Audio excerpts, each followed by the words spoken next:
Experiences with Maha Periyava. Siva's gracious glance.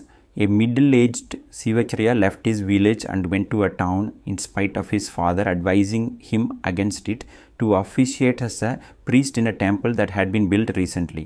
The new temple in the town gave him excellent remuneration for his priestly duties. This raised his standard of living, but also, unfortunately, his egotism. As a consequence, the trustee of the temple, known for violent ways of coping with problems, took back the keys of the temple from him and gave it to another priest. When the Sivacharya lost his job, he came to Sri Mahaperiyava, his face clouded with sorrow. What is your problem? Periyava asked the gentleman. I have lost my job. It is difficult even to manage 1 square meal a day. What is your father doing? He lives in the village. He serves at the Siva temple. What is significant about your village? The Sivacharya did not know the answer and stood staring quietly. Periyava answered the question himself. The temple in your village has been praised in the song by the Saivit Nayanmars. The temple has been built according to the Agama Sastra. In the northeastern part of the temple there was a huge tree. Is it still there?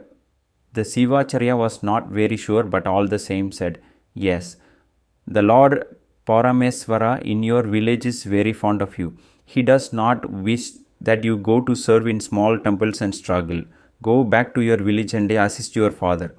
The Sivacharya returned to his village and he resumed service in the Siva temple there, just as Periyava had instructed. A surprise lay in store there for him. The very next month, the village got together and he appointed a committee to renovate the temple.